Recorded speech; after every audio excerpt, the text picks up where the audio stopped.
This is a warning that these Alfajores cookies are going to become your new favorite because they are so addictive. 2 cookies sandwiched together with a dulce de leche filling. Let's start with the recipe.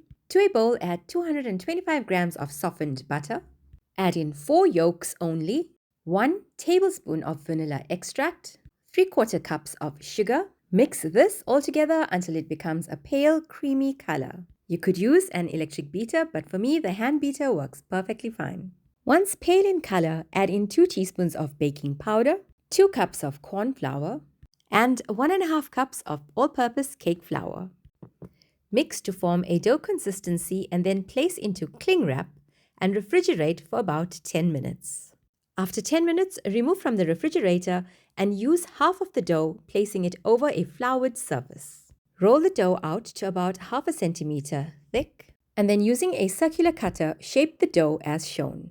Continue doing this until all the dough is finished. You should get about 72 of these round-shaped cookies to pair them to make 36 alfajores. Place them in a preheated oven 170 degrees Celsius or 350 degrees Fahrenheit for 12 minutes, and they come out perfectly golden brown at the base. Pair them together so that you're ready to place the filling in between them.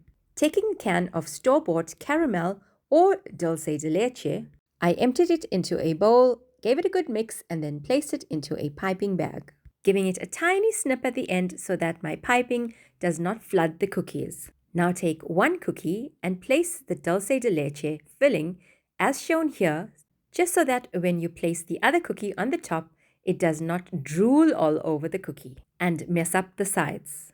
Doing the piping this way allows the 2 cookies to be sandwiched perfectly. And that's how you achieve a neat filling look. Do this to all the cookies until you have about 36 cookies sandwiched together with the dulce de leche filling. To give it a perfect and neat finish, dust with some icing sugar. These are so good they won't last very long. Argentinian Alfajores cookies with a dulce de leche filling. So addictive, these will become your new favorite cookies. And if you do try making it, don't forget to let me know in the comments how it turned out for you. And as always, don't forget to like, comment, share and subscribe to my channel, hitting the notification bell so you are updated on all my uploads. Catch you in the next vlog.